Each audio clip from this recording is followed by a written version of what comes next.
Now, if you ever start surfing for videos on YouTube, it's not going to be that long before you stumble onto videos of, so-called experts, masters at a particular reality. Sometimes they're entrepreneurs, sometimes they're very successful businessmen, or, masters of some kind of craft or, type of work.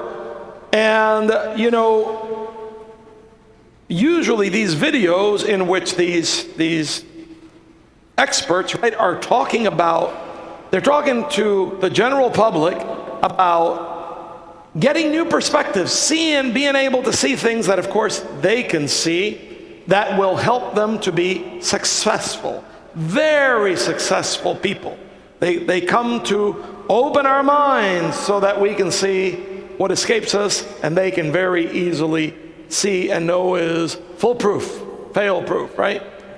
Well, and these videos, a lot of times they're filmed at seminars or conferences that these people give in, auditoriums and in, conference halls and sometimes arenas. And, this is a popular thing. And I can guarantee you that if I were to do a little extra work, and if I were to get one of these, big name so-called experts to come here to Epiphany to give a little seminar about what it is they do, I can guarantee you that this place would get packed. And not just with people from Epiphany. They'd be wanting to get in here from pretty much everywhere, all over town, and then some. And I'll take it even further. And if somehow I could concoct some kind of deal with one of these well-known, quote-unquote masters, right? That not only can you come and, hear their advice, hear their takes, but somehow we could set up a private dinner with you. Are you kidding me? People would go crazy. Where do I sign up? How can I have dinner with so-and-so? Well, we're not going to do that, okay? Don't get your hopes up too high. We're not going to do it because we're doing it already. We do it every Sunday. We come here and put ourselves in the presence of the Master. No one's ever had more success in handling life than our Lord, because he is our risen Lord. He's found a way to have success over death. Nobody can claim that. Nobody can claim that. And we come here, we put ourselves in his presence, and what does the Lord do?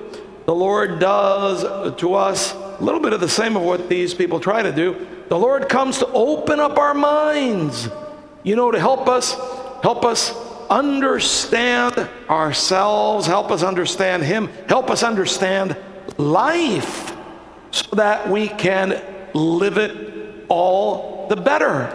And not only that, we share a meal with the Lord. We sit at table with him, right, when we receive the Eucharist. And the best thing about all this, guys, if you hook up with one of these experts and you go to this seminar or you go to that, listen, some of that stuff, and especially if they set up a dinner engagement for you, it's going to cost you. It's going to cost you. That stuff doesn't come cheap. This is free. Are you kidding me? Of course, donations are welcome. The more generous the donations, the better, because you're getting a heck of a bang for your buck, right? Think about how blessed we really are. And quite often, it just becomes an exercise that we take sort of for granted, and we don't become aware of the treasure that we are receiving. We are just like those disciples described in the gospel today on the road to Emmaus. This is what the risen Lord came to do with them, right?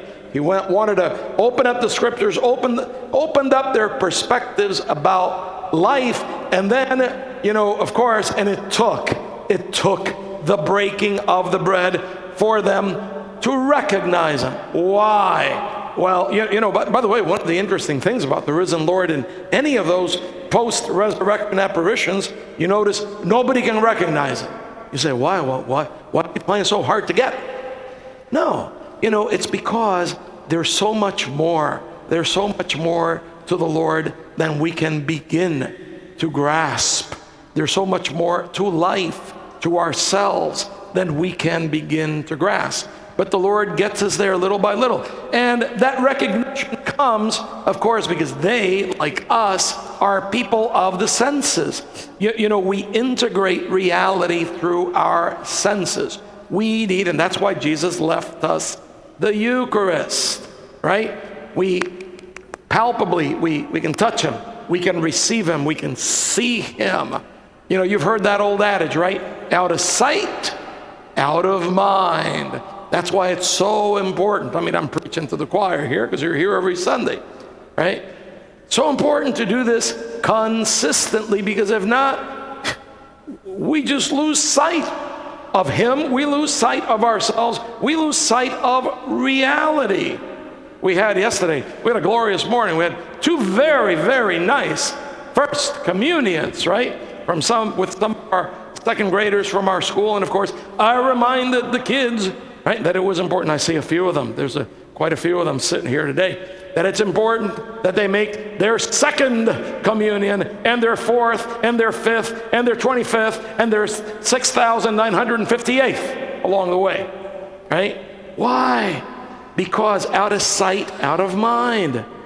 The Lord is always with us. The Lord is constantly journeying with us, but we forget about it. We fail to recognize him. And the Lord wants to do to us what he did to those disciples at Emmaus. He wants to revitalize us. You realize that those guys were fired up. The gospel says, right? And have you ever been to the Holy Land? I've got a few of you here who just went to the Holy Land. I know that. If you've been to the Holy Land, Emmaus is like 7 miles, 8 miles, thereabouts, due west of Jerusalem. But if you've been there, you know that Jerusalem is at an altitude.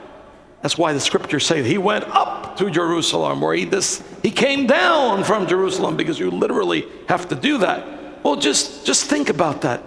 These guys, after walking in the sun, right, for 7 miles, it's evening, and all of a sudden, they're so excited about what they have experienced that they decide to take a 7-mile upward hike, right, at night, to go share their excitement, to share that good news, what's happened to them. It would sort of be the equivalent of you come to 6 o'clock Mass here at Epiphany, and you're so moved by whatever it was you experienced that you decide to walk over to Hialeah, and that's an easier walk.